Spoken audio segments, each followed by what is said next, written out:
கொஞ்சம் அலைச்சல்களும், மன உளைச்சல்களும் இருக்கக்கூடிய அமைப்புகள் உண்டு. இந்த மார்க்கெட்டிங் துறை பண்றவங்க, பிசினஸ்ல இருக்கிறவங்களுக்கெல்லாம் பார்த்தீங்கன்னா, ரொம்ப அலைச்சல் கொடுக்கக்கூடிய அமைப்புகள் இருக்கு. அந்த டைம்ல கொஞ்சம் கேர்ஃபுல்லா இருக்கணும். விஷயத்துக்கு, முயற்சிகளுக்கு நல்ல ஒரு பலன் கொடுக்கக்கூடிய ஒரு அமைப்பு வந்து கடைசி 2 வாரம் வருகிறது. படிப்பு விஷயங்கள், தனம் விஷயங்கள் எல்லாத்துலேயும் ஒரு நல்ல முன்னேற்றத்தை கொடுக்கக்கூடிய அமைப்புகள் இருக்கு. மாணவர்கள் வந்து நல்லாவே படிக்கக்கூடிய அமைப்புகள் இருக்கு. எல்லாத்துக்குமே ஒரு வயசு வித்தியாசம் இல்லாம நல்ல பலனை கொடுக்கக்கூடிய அமைப்புகள் வந்து அந்த மாதத்தின் இறுதி பகுதி இருக்குங்க.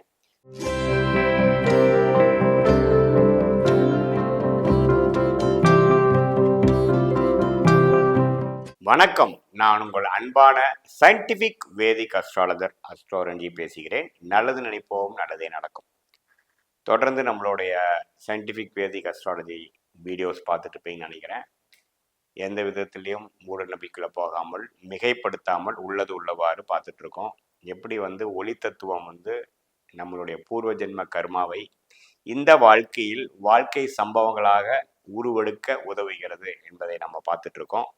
அந்த அடிப்படையில் பார்த்தீங்கன்னா, இந்த வீடியோவில் சிம்ம ராசிக்காரர்களுக்கு செப்டம்பர் 2024 எத்தகைய ஒரு மாதமாக இருக்க போகிறது என்று பார்க்க போகிறோம். இதற்கு முன்னாடி நம்மளுடைய சேனல் ஃபஸ்ட் டைம் வரவங்க மறக்காமல் சப்ஸ்கிரைப் பட்டன் கிளிக் பண்ணுங்கள், லைக் கொடுங்க, பிடித்த வீடியோஸை வந்து ஃப்ரெண்ட்ஸ் அண்ட் ரிலேட்டிவ்ஸ்க்கு ஷேர் பண்ணுங்கள்.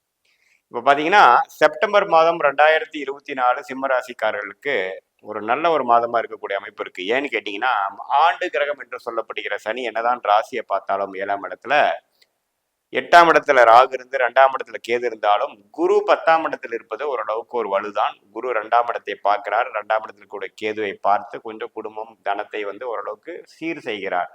மே மாதத்திலிருந்தே ஓரளவுக்கு நல்ல ட்ரெண்ட் இருக்கு. ஓரளவுக்கு சமாளிக்கக்கூடிய ட்ரெண்ட் வந்திருக்கு. இப்போ பார்த்தீங்கன்னா, ராசி அதிபதி என்று சொல்லப்படுகிற சூரியன் ராசியிலேயே முதல் 16 நாட்கள் வந்து இருப்பது ஒரு நல்ல பலம். பட் என்ன, இதில் சில நாட்கள் வந்து சனியின் பார்வை பெற்று விடுவார். அது நீங்கள் பார்க்கணும். குறிப்பாக பார்த்தீங்கன்னா, ஒரு மிடில் ஆஃப் த மந்த், ஒரு 10ஆம் தேதியிலேருந்து ஒரு 16ஆம் தேதி வரைக்குள்ள பார்த்தீங்கன்னா, சனி பார்வை பெறும் பொழுது கொஞ்சம் அலைச்சல்களும், மன உளைச்சல்களும் இருக்கக்கூடிய அமைப்புகள் உண்டு. இந்த மார்க்கெட்டிங் துறை பண்ணுறவங்க, பிஸ்னஸில் இருக்கிறவங்களுக்குலாம் பார்த்தீங்கன்னா, ரொம்ப அலைச்சல் கொடுக்கக்கூடிய அமைப்புகள் இருக்குது. அந்த டைமில் கொஞ்சம் கேர்ஃபுல்லாக இருக்கணும். மற்ற டைம் பார்த்தீங்கன்னா, எப்போ வந்து செப்டம்பர் 17ஆம் தேதிக்கு அப்புறம் 2ஆம் இடம் என்று சொல்லப்படுகிற கண்ணில போய் குருவின் பார்வை பெறுவது கொஞ்சம் நல்ல ஒரு விஷயம். ஸோ இந்த ஒரு 2 வாரமாக ஆகஸ்ட், செப்டம்பர் முதல் 2 வாரத்தில் உழைக்கக்கூடிய விஷயத்துக்கு, முயற்சிகளுக்கு நல்ல ஒரு பலன் கொடுக்கக்கூடிய ஒரு அமைப்பு வந்து கடைசி 2 வாரம் வருகிறது. ஸோ அது நல்ல ஒரு விஷயம். 3ஆம் இடத்துல சுக்கிரன் வந்து செப்டம்பர் 18ஆம் தேதிக்கு மேலே வர்றது இன்னமும் கொஞ்சம் முயற்சி ஸ்தானம், முயற்சி விஷயங்களில் கொஞ்சம் நல்ல விஷயத்தை கொடுக்கக்கூடிய அமைப்புகள் உண்டு. ஸோ ஃபர்ஸ்ட் ஹாஃபோட செகண்ட் ஹாஃப் வந்து ஒரு நல்ல விஷயங்கள் கொடுக்குது. ராஜயோகாதிபதியாகிய செவ்வாய் 11ஆம் இடத்திலே நீடித்து, அது ஒரு நல்ல ஒரு பலம் தான். ஸோ தவறு இல்லை. இப்போ பார்த்தீங்கன்னா, புதனும் பார்த்தீங்கன்னா முதல் 3 நாட்கள் வந்து செப்டம்பரில் கடகத்தில் இருந்து, இப்போ 4ஆம் தேதியிலேருந்து செப்டம்பர் 22ஆம் தேதி வரைக்கும் பார்த்தீங்கன்னா, புதன் வந்து நட்பு வீட்டில் ராசியிலேயே இருப்பது ஒரு சிறப்பு. அதுக்கப்புறம் பார்த்தீங்கன்னா, மாதத்தின் கடைசி வாரத்தில் குருவின் பார்வையை பெற்று படிப்பு விஷயங்கள், தனம் விஷயங்கள் எல்லாத்துலேயும் ஒரு நல்ல முன்னேற்றத்தை கொடுக்கக்கூடிய அமைப்புகள் இருக்குது. மாணவர்கள் வந்து நல்லாவே படிக்கக்கூடிய அமைப்புகள் இருக்குது. கொஞ்சம் சில நாட்கள் சனியின் பார்வை முழுசாக பெறக்கூடிய அமைப்புகள் புதனுக்கு இருக்குது. ராசி அதிபதிக்கு பெறுவது போல புதனும் பெறுவார். அந்த டைமில் கொஞ்சம் டிஸ்டர்பன்ஸ் ஆகக்கூடிய அமைப்புகள் இருக்குது. மற்றபடி மெஜாரிட்டி ஆஃப் த டேஸ் கொஞ்சம் பரவாயில்லை. அதுக்கப்புறம் மாதத்தின் கடைசி 2024 செப்டம்பர் 23ஆம் தேதிக்கு அப்புறம் பார்த்தீங்கன்னா, கடைசி வாரம் வந்து 2ஆம் இடத்துல மூல திருக்கோண ஸ்தானத்தில் ஆட்சி பலம் பெறுவது புதன் வந்து வலு, குரு பார்வை பெறுகிறார். ஸோ நல்ல விஷயங்கள் நடக்கக்கூடிய அமைப்பு, சொத்துக்கள் வாங்கக்கூடிய அமைப்புகள், எல்லாத்துக்குமே ஒரு வயசு வித்தியாசம் இல்லாமல் நல்ல பலனை கொடுக்கக்கூடிய அமைப்புகள் வந்து அந்த மாதத்தின் இறுதி பகுதி இருக்குங்க.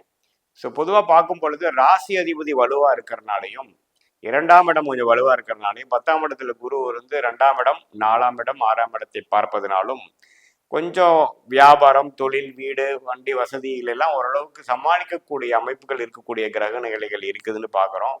என்னதான் இருந்தாலும் 7ஆம் இடத்துல அஸ்தாதிர சனி என்று சொல்லக்கூடிய 7ஆம் இடத்துல பார்த்தீங்கன்னா, சனி இருந்து ராசியை பார்த்து 8ஆம் இடத்துல ராகு இருக்கும் பொழுது இப்போ ட்ராவலிங் பண்ணுறப்போ தூரப்பிரதேசம் போகக்கூடிய வெளிமாநிலம் போகிறப்போ கொஞ்சம் கேர்ஃபுல்லாக இருக்கணும். நம்மக்கிட்ட இருக்கிற திங்ஸ்லாம் கரெக்டாக வச்சுக்கணும்.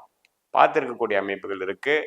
ஏன்னா ஒரு 6 மாதம் கழித்து பார்த்திங்கன்னா சனி வந்து 7ஆம் இடத்தை விட்டு 8ஆம் இடம் வர்றாரு. அது வேறு மாதிரி பலன்கள் கொடுக்க போகிறது. அது வரைக்கும் வந்து கொஞ்சம் வேலைப்பாடுகள், அலைச்சல்கள் எப்பவுமே கொஞ்சம் அதிகமாக இருக்கக்கூடிய அமைப்புகள் தான் இருக்குது. பட் இருந்தாலும் இந்த செப்டம்பர் மாதம் குறிப்பாக சொல்ல வேண்டுமென்றால் 2வது ஹாஃப், செகண்ட் ஹாஃப் வந்து ஓரளவுக்கு நல்ல பலன்களும், முயற்சிக்கேற்ற ஒரு நல்ல பலன்களும், ஒரு வசதி வாய்ப்புகள், புத்தி கூர்மை, சில விஷயங்கள் செய்து கொடுக்கறது, முடிச்சுக்கிறது, சொத்து வாங்குறது, தன விஷயத்தில் திருப்தியான ஒரு அமைப்பு, படிப்பு விஷயத்தில் மாணவர்களுக்கு ஒரு திருப்தியான அமைப்பு, அதெல்லாம் கொஞ்சம் கொடுக்கக்கூடிய அமைப்புகள் வந்து கண்டிப்பாக இந்த மாத கிரகத்தின் பயிற்சி என்று சொல்லப்படுகிற சூரியன், புதன், செவ்வாய் பயிற்சி, சுக்கிரன் பயிற்சி கொடுக்குதுங்க. ஸோ பொதுவாக பார்க்கும் பொழுது சிம்ம ராசிக்கு ஒரு நல்ல பலன்களை கொடுக்கக்கூடிய ஒரு மாதமாக, குறிப்பாக செகண்ட் ஹாஃப் நல்லா இருக்கக்கூடிய அமைப்புகள் கண்டிப்பாக இருக்கு. இது பொதுவான பலன்களை தவிர உங்களோட ஜென்ம ஜாதகம், அதாவது பிறந்த தேதி, பிறந்த நேரம், பிறந்த ஊர் வைத்து ஜென்ம ஜாதகத்தை பற்றி தசாபுக்திகள் எப்படி இருக்குன்னு வச்சு பார்க்கும்பொழுது தான் துல்லியமான பலன்கள் கொடுக்கும். அதில் நல்ல தசைகள் போகும்போது நல்ல பலன்கள் நான் சொன்னது அதிகமாகவும், ஒரு சுமாரான தசைகள் போகும்போது நான் சொன்ன சாதகமற்ற பலன்கள் கொஞ்சம் அதிகமாக இருக்கக்கூடிய அமைப்புகள் இருக்குது. நாம் அதை வச்சு பார்த்து தான் துல்லியமான பலன்கள் சொல்ல முடியும். மீண்டும் மற்றொரு காணொலியில் சந்திப்போம். நன்றி, வணக்கம்.